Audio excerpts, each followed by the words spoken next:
What's up, everybody? Arrg the Pirate here, and today I'm going to be playing a little carry Murdock in the duo lane.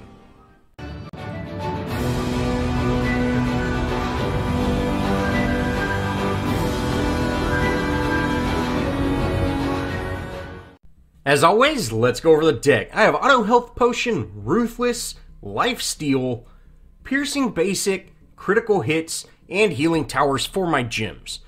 Now for my cards, I have Demolitionist, Living Guardian, Nitro Boost, Sand Speeder, Guard Piercer, Veil Stepper, Pressure Hunter, Swamp Stalker, Heavy Hitter, Shatter Golem, and lastly Vampiric Blade. Now I know what you're thinking, you're going, hey Arrg, that's really not the ADC build anymore, and yeah, it's really not, but I saw that we were facing off against a Yin, and I said, hey, you know, maybe having just a ton of lifesteal will actually help, you know, kind of negate her a little bit, because Yin does crank out some damage, especially with that 100% cleave, and, you know, I've been getting pretty rusty with my aim from using so much multi-shot, so I figured, hey, I need to play some single-shot gameplay with, you know, a deck that not a whole lot of people are using anymore, but this is a very solid deck, and for newer ADCs, I would highly recommend picking up a deck something like this. That way you not only improve your aim, but you do have some decent sustain, and, you know, having sustain is absolutely huge when you're just kind of starting out in that ADC role. Now again, guys, yeah, I don't know how many times I'm gonna say it, but everybody pushes lanes. Yo, please, guys, just hold off on pushing the lanes for at least the first few waves. You can see the enemy team is very far out of position right now, and it is fairly early in the map, but at around 2.5 minutes, that's when the jungler's really getting done and starting to work on that green buff, so they can expect a gank very soon. And to be quite honest, if I was the jungler, I would probably already be looking this way to head over and get a good gank. And, you know, definitely backing up is absolutely huge, and letting this wave push naturally on its own, or just really slow farming. It's very key for not only making sure you're getting those last hits, but just remaining safe. Now, coming up is a perfect example why I say, hey, y'all guys don't really want to push. Richter gets this amazing pull onto Yin, and the tower basically killed her. You know, and that's huge, guys. At just under 3 minutes in, you know, their ADC got their first death. And sure, coming up, we actually give up gold buff to this steal. But, hey, 600 gold is worth more than 200 gold. And, you know, I'm getting fed, my support's getting fed, and that's way more important than picking up gold. Of course, you know, we should have had better eyes on gold, but hey, it's not a problem at all. I would trade a kill for gold any day. Now, since we have downed the enemy ADC, now's the time to push. You can see our minion wave is naturally stacking up, and since the ADC's not here to deal with it, you know, our wave is going to naturally push into tower, so we want to help that out. This is not only going to shove this lane into the tower and naturally reset this lane, because if we are able to get it in tower, of course, it's going to, you know, reset the lane. But this is going to help tremendously because we will get a little bit of damage onto the tower. But once you down an enemy hero, that's time to push, guys, because that lane is going to stack up. And if you allow that ADC to get back and they slow farm it, they're going to freeze the wave down at their tower. So make sure you push that wave into tower, get all the minions under tower, so the tower ends up killing your minions and resetting the lane for you. Now, from here, you know, we're going to get some damage onto the tower, and again, we're going to try to get this wave to push in because, you know, we want it to reset. Luckily, the enemy team just shoves the lane, you know, works for us. I'm going to head over and I shotgun that steal away to keep it off of my Richter. You know, that's one thing, you know, Murdock can knock those heroes away to really help out. And we kind of get into a standoff on gold. Now, I heard Yin use her whip, and I thought she was going to hit it, and I was going to try to snag it, but I end up my shot actually was faster than her whip, unfortunately, so they ended up getting gold for the second time, but hey, it's really not that big of a deal. I've definitely got a lot more farm than she does, as well as we got the kill on her. So really, guys, don't sacrifice yourself for gold. You know, it'd be nice to pick it up if you can. You should definitely wait for the enemy to pick it up first, but hey, is what it is. Now, we did have some rotation from mid. Unfortunately, we didn't have a call out there, and me and Richter didn't really sync up well on that, and he wasn't able to really peel for me. But hey, you know, they had a great rotation. Steel made a great rotation, as well as that Revenant heading over, and they were able to delete me. No problem. That's going to allow me to put on Nitro Boost and come back stronger. Now, I definitely need to head back to my lane. You know, they've had quite a big collapse here at our tower, and, you know, I need to head over there and deal with this. Unfortunately, they are going to take down my Richter, but we're going to take out Crunch, and then we're going to go ahead and collapse onto this Revenant. And with my Gideon and my Terra here, you know, we're going to make pretty short work of him. And then, as well as Steel comes in, and, you know, hey, Steel's in a bad position now. He's pretty much surrounded, so we're going to take him out as well. So we end up getting a nice triple kill, and hey, you know, a death for a triple kill. That works for me. And, you know, hey, we're starting off pretty strong. We're 7 points in at right at 7 minutes, so our farm's not doing too bad. You know, I would say getting 1,000 gold a minute for the first, you know, 10-15 minutes is about spot on for where you want to be with an ADC. I would like it to be higher. You know, we only have 34 farm, but you know, we've missed a handful, but we did have that death, so it's not that big of a deal. Now, my Richter is warding Raptors, and then he's heading over here, so I'm not playing just super aggressive, but I am definitely trying to get as much farm as I can. Now, Yin, you know, she comes in, and we're able to do a little bit of damage. You know, the Richter didn't get his silence off in time, so she's able to get out, but, you know, we got some pretty significant poke on her. And, you know, hey, that's great. You know, we're doing quite a bit of damage to Yin at the moment. And so, if she makes a mistake again, we're definitely going to be able to punish her for it. And, you know, hey, Richter heads in. She ends up using her jump to, you know, kind of just evade us, which, you know, hey, that worked. Not exactly sure what was going on with Steel, if he was typing or whatever, but we shot him a couple of times and it kind of woke him up. Now, Yin is going to back, so I'm just going to go ahead and force this lane, and then I'm going to back myself. And you can see this is exactly what we do. I really want to get this minion wave under tower, because we do have a siege minion, so that's going to help get that damage on it, and, you know, I'm just going to make sure that that wave goes in there. Revenant, or our Richter says, hey, I need a back, so, you know, hey, no problem. It's time for me to back as well. And with 10 points in, I can definitely pick up Pressure Hunter, which will really help out against, you know, Steel. Unfortunately, he's not running just an entire lot of Vitality yet. You know, he's kind of building a damage deck, but no problem. A little Vitality's better than nothing. Now, once I get back in lane, you know, we're just at 10 minutes in, so, you know, I've got a couple of power cards on. It's time to actually push this lane, get some damage onto this tower. You know, plays are about to start happening.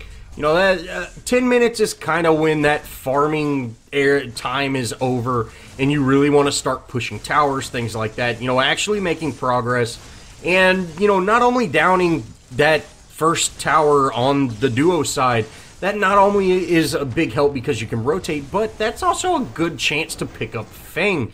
And, you know, picking up Feng, the first team with Feng has a huge advantage. You know, 5,000 gold plus that 4 power. You know, and some people might not have put power cards on yet, so that's absolutely huge. And you can see, after we down that tower, we kind of circle around and then we head right to Feng. Now, I definitely thought we were going to have some rotation here, which we got very lucky that, you know, no one came over to try to steal this. You can see Revenant's in our lane, Steel's in our lane.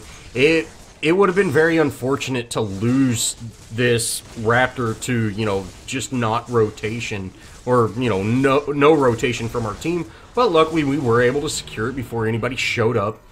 Me and Richter are fairly low, so, you know, we're not going to try to challenge anything, but I am going to go to my lane to kind of clean it up and hopefully get it set in the right direction.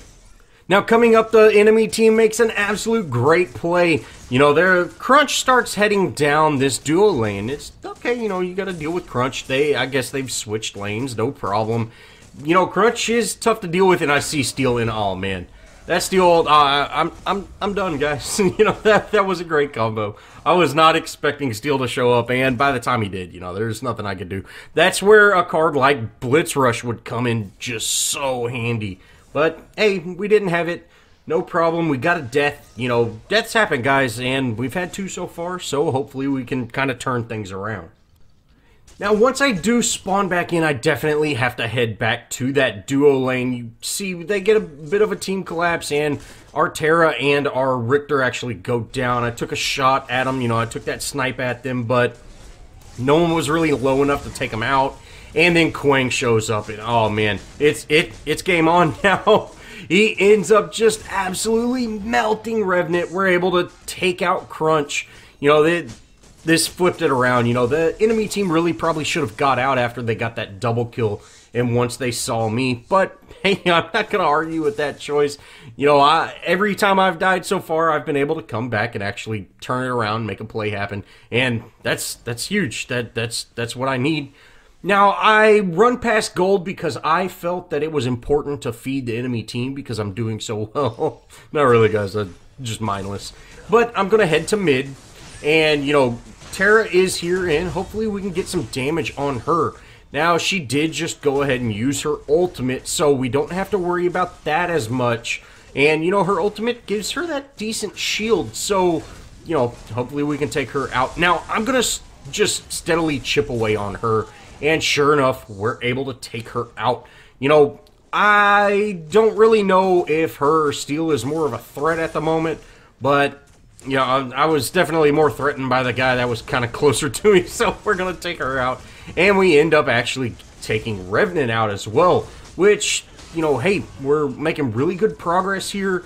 We are about to lose our tier 1 in that duo lane, but hey, no problem. We're going to take a mid tower for it. And that's well worth it, guys. Now, Crunch is here, and you can see he was kind of going in on Terra, so I want to make sure that I'm there to poke her or poke him and kind of chase him off, and sure enough, we were able to. And this is going to free me up to go back to the duo lane and get my farm. Now, from here, like I said, I'm going to go ahead and start getting my farm, and Richter, he's actually collapsing on mid. You know, they're getting ready for Raptors. And I'm just going to set this lane. You know, of course, taking out that ranged minion sets that lane. And we're going to go ahead and actually head into this Raptor pit. You know, everybody knows we're here. You know, we're kind of getting set up to actually get into a fight. Crunch is able to have... Oh, man, Crunch. Oh, he hits hard. But we're actually able to kind of just run around. You know, we haven't really done anything so far, but we definitely need to deal with Crunch in our back lane and, you know, kind of behind the fight. So we're going to head over there, and sure enough, you know, we're doing work. And with that amazing Richter pull, we're able to take him out. And, you know, this takes out 2 of their heroes for 1 of ours.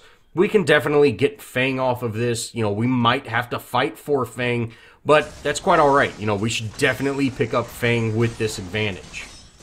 One thing I see a lot of people do is after they get Fang, or, you know, if they suspect a team's going in on Fang, they'll just head over and check. And, you know, depending on the type of hero you are, you know, that's not always the best option. Like you see here, right after we get Fang, you know, Rev shows up, and hey, you know, let's go kill Rev. You know, that was definitely not the best choice. And, you know, although you could say, oh, you could have ulted to get away or whatever, that doesn't matter. You know, just going over there, it wasn't the best choice, especially since you are in that choke point. And you can see he didn't just pop his head in and look. He made a commitment and actually went into the pit. And, guys, it's definitely not the best choice, and you should try to avoid that. You know, if you are a hero that has some decent escape, things like that, you might consider it.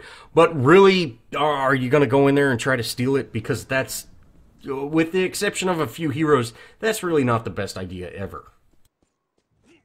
Now after I back, I go ahead and head down my lane, pick up gold buff. I thought that our lane was going to push differently.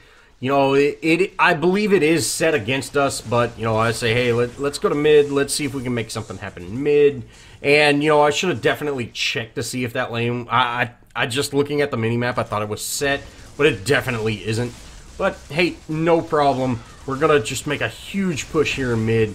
And, you know, Steel shows up, and, oh man, I just get deleted. It feels bad, man. You know, I definitely thought we had, you know, my Richter was there right behind me, and Gideon was there right behind me. I thought we would have a little bit more, you know, a little bit more peel, but no problem at all. You know, we died again. We are 5-3-6, so we're not doing horrible. But still, you know, that I was thinking something else was gonna happen there. But hey, we got some good, decent damage on this T2, and it was a 2-for-2 fight, so no problem. Now again, once we spawn in, you know, hey, we've had 3 deaths so far. It feels bad, man. But we're gonna go ahead and head down our lane again. We're gonna get this lane situated, you know, facing in the right direction, kind of get some farm. And head to mid lane, see if something's going on. You know, I definitely want to stay around my friendly heroes. And, you know, this Steel, you know, he makes a choice to run right in front of me. And, hey, I'm fine with that. You know, I hurt. So, we're going to go ahead and make sure we can take him out. And, you know, with our life steal, and, you know, right now we've got 13.2 life steal. So, you know, hey, we're not doing too bad. And, you know, I'm able to shotgun that crunch away so he couldn't really follow up. And we're able to get that kill. Revenant jumps down to try to dive me. We're able to take him out as well. So we get another triple kill. And hey, having 2 triple kills in a match is always nice. And from here, guys, you know, after a triple kill, go for Fang. Go for Prime. You know, Prime would definitely be a better choice. But, you know, it's always better to secure something. And if you're not aware of your team, you know, go for at least one objective. And Fang is a little bit easier to take than Prime, especially since lifesteal doesn't work against him. Now, we're going to go ahead and just shove this lane down mid, and we're able to take it out. You know, we died for it once, but we ended up getting it. And, you know, right now is the time to go for objectives or set your other lanes. You know, the enemy team is on the defense right now, but they have all spawned back in. Now, if you see here, I'm getting ready to go for this snipe. And we're actually able to do a little bit of damage there, hopefully. You know, I lost vision right at the end. And, hey, I probably wasn't enough to kill Revenant, but it might have been enough to just discourage him. And, you know, we did get into a little bit of a fight there. So, you know, hey, whatever I can do to help. I'm terrible with these snipes. I don't think I've hit one yet, guys. But no problem as long as we're making the right choices. And, you know, we're 8-3-6, so we're doing something right. Now, I have been working my way towards Vampiric Blade, and sure enough, we're going to go ahead and throw that on. So we've got Shatter and Vampiric, you know, quite a bit of lifesteal in this deck, so we can stay by ourselves a little bit more. Of course, you know, lifesteal's not going to guarantee you to live, but, you know, it can definitely help. But if you're dealing with a hero like Crunch that has just a ton of CC, you know, he's going to absolutely destroy you. You know, there's not a whole lot of heroes Crunch can't destroy, so, you know, when we saw him, just turn around and leave. And this is going to allow us to get ready to go for Fang. And, you know, we're here right when it spawns in. You can see there is quite a bit of team presence over in that duo lane. But since we have that ward there, you know, we definitely have vision on the enemy team. Terra peels off to go, you know, kind of head off the enemy. And we're going to circle around. Now, we could have gone that other way to come to the front and, you know, kind of collapse on them. But, hey, you know, I don't want to really get into this chasing fest. I'd rather get our lanes pushing in the right direction. You know, this lane is clearly set against us, so I need to head to it. And, hey, my team ends up chasing them down and actually taking them out. So, you know, hey, that was a great choice. I wasn't there, you know, but, hey, no problem. A double kill's a double kill, pretty much however you get it. My team's able to push into that inhib, and you can see with them taking that inhib, they've got a ton of, they're going to have a ton of presence because, you know, the core, everything like that. This is going to allow us to push this wave all the way to the tier 1 or tier 2 and, make some big progress of our own. And with our teammates staying in that mid lane, that really is not allowing the enemy team to rotate and help deal with us. And, that's huge. Now, we finally do get a snipe on Terra, but, didn't do anything. I saw the cop lights, and I'm like, hey, maybe she's low enough, but surely not. I don't play enough Murdock. No problem at all, man. So we're able to finally push down this inhib. So we've got 2 inhibs. And guys, once you're down an inhib, turn and run. Unless you're going to end the game, just turn and get out. There's no reason to stay in on that. And, you might be able to get a little core damage, but really, you're probably going to end up dying yourself. So it's just best to get out. Now here in mid lane, I'm kind of running up, and I see Crunch behind this fog wall, and I'm like, hey, let's take out Crunch. I might be able to take him with my shotgun, keeping him at a distance. We should be able to get some damage on him. I do have my Vampiric Blade, so, that might work, and sure enough, we take him out, no problem. And then, Terra's here, but with Richter being here, those stuns, they hurt, and we're able to actually finish her off. Gideon goes ahead and ults, and, GG. So, we get a great triple kill. 3 triple kills in a game, guys. That feels good. It's not that often I get 3 triple kills in a game. But, hey, we did it today. And only having 11 kills, that means I only got 2 kills that weren't triple kills. So, hey, I'm happy with that. And from here, we're just going to shove this lane and, try our best to end. Now, although Shatter Golem, Vampiric Blade, that sustain type build is not near as good as it once felt, and, I have not been running Hellfire lately. Hellfire just, it doesn't seem like it's worth it with so much CC out there now. It's very easy to die as an ADC, so risking 7,000 gold for it, it just doesn't seem worth it to me. But this build, having this good sustain with something like Guard Piercer for your final card, or even, having Overclock Droid, or, you might be able to find some other card to throw in there. It feels solid, guys, and, hey, it's a great build. Well, that's gonna wrap it up for my Murdock dual lane guide. I hope y'all enjoyed, and if you did, show me some love. Leave me a comment, think about subscribing, join our Discord if you haven't done it. I'd love to play with some of y'all, and as always, I'll see y'all in the next video.